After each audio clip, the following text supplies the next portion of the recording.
What is up, everybody? Welcome back to the channel. Today we're talking about 350Z alignments. Not just any alignment though, this is specific for the GkTech lower control arms for the 350Z and probably G35. As you can see, I have my G35 on jack stands right now and my Z here with the GkTech lowers on. I do have a video installing the GK lowers. If you haven't checked that out, go ahead and do it. But today I'm just going to specifically talk about alignments. If you're new to the car world and you don't have any idea what the alignment means, it's just not a full in-depth alignment video. However, I will give you a quick overview of what the alignment things are.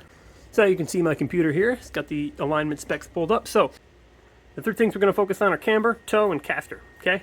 So camber is the tilting of the wheels top to bottom. So there's stance nation, and then there's whatever the heck this is. Maybe trucks have that. I don't know. But toe in and toe out. Basically, when you lower your car, you end up with toe out, which the wheels point outwards. Toe in is the opposite, you point in. Spec on most cars is mildly toe in, but too much toe in will make your car feel very, very, very bad. And lastly, caster is the angle at which your front shock sits. So, if you have negative caster, your shock sits like that, and positive caster, your shock tilts back. Positive caster is what gives your car self-steer. So, when you let go of the wheel and it wants to correct itself, that is caster. If you drive these without an alignment, stock control arms, you will have zero self-steer, and the car will feel like trash. The position of the wheel is also affected by caster. Too much negative caster and your wheel will be too far back. Too much positive and your wheel will be too far forward. Both of those will cause you to hit either your fender liners or your fender.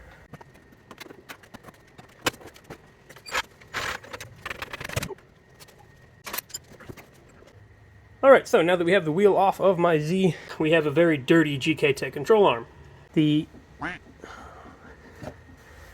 I have stock upper control arms, which are non-adjustable. Meaning the camber is not adjustable at the top. So, this time at the front of my control arm right here is the camber adjustment. Normally, it would be attached to an arm that looks like this. Not adjustable. So, I have mine all the way shortened. There's a close-up of it. I have as much camber pulled out of this as almost possible. There are 2 full rotations of the heim joint out of the arm just to get some room for the lock nut. I did have it laser aligned. With all of the camber pulled out of it and the stock upper control arms, the minimum camber I could get at my ride height, which you saw in the beginning of the video, I'll put a picture here somewhere, maybe a little video clip, -4 degrees. GkTech says you probably want about that or maybe a little more. So when you are at full lock, your contact patch on your lead tire is flat. Usually when you turn, you end up getting positive camber, so then your wheel rides on the outside lip, which can damage it very, very quickly. As you go lower, you will end up with more camber just because of how the suspension works. This adjustment in the back looks like this stock. This adjustment is for your caster, the forward and backwards of the wheel. Look at all the adjustment. There's 2 inches here of adjustment, and the thread's coming out. So you can add as much camber and caster as you'd like. As you add camber, you will have to add caster. One thing affects the other. The other thing is if you add camber, it messes with your toe. Everything is working in unison here. If I extend this heim, adding camber, it pushes this ball joint out, which then, if we're looking at it from the top, you push the camber out. Now it's toed out. You're going to have to adjust the toe to make it straight again. The other thing that affects this is ride height. As you lower the car, your toe goes out. Caster adjustment, camber adjustment. I've got the caster set up right now, so when you turn full lock, the wheel doesn't hit this. And it also doesn't hit the front one. Now I have the GkTech V1 arms, okay? There's now 3 out. The V1s do not allow for on-car adjustments. In order to adjust my caster, I have to drop this W brace, which goes underneath the entire car and connects both frame rails to the subframe and that stud that holds the caster adjustment in place. Which is super annoying. The V2s and 3s, I think, both make it so you can stick an Allen here and adjust it.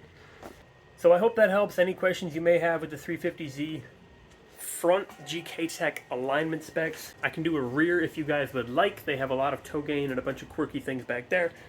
If you do not have someone who knows these cars doing the alignment, you will probably end up with a botched alignment. So what you're going to want to do is install the arms, make sure it can turn fully before you go to get it aligned. Most places will just do toe. A lot of places won't lift your car up, take the wheel off, take the camber arm off, adjust it, put it back on. So you're going to want to go into an alignment with your caster and camber set roughly where you want it, like equal on both sides minimally, and then an alignment shop should be able to give you the correct toe. I think I mentioned this before, but stock spec is toe in like that. That's toe in technically if the wheel wasn't turned. It's toe in. Stock will drive the best down the road. It hugs the curve of the road very, very well. However, it is not good for drifting. There is a Chelsea DeNofa video that goes over all of that in depth, but you will want zero toe for drifting or toe out if you only trailer your car. I do not recommend toe out on the street. Toe out on the street, you'll end up with a tire that is brand new and just the inside is worn. This is camber, this is toe. So this tire is fantastic. We got plenty of depth on most of the tire except for on the inner lip, which should look like this. But because the toe is bad, it is all worn down. Now, that specifically comes from this arm I talked about earlier, which goes in the middle like that.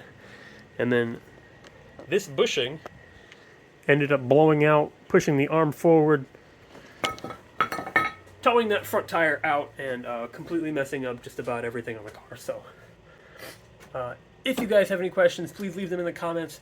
I'm here to help you. You can message me on Instagram at hmang_z33. I'm going to bolt check this, get it all dialed. I have Mike from Dylan Hughes' FD team coming this Friday to drive the Z. Now let me know what he thinks.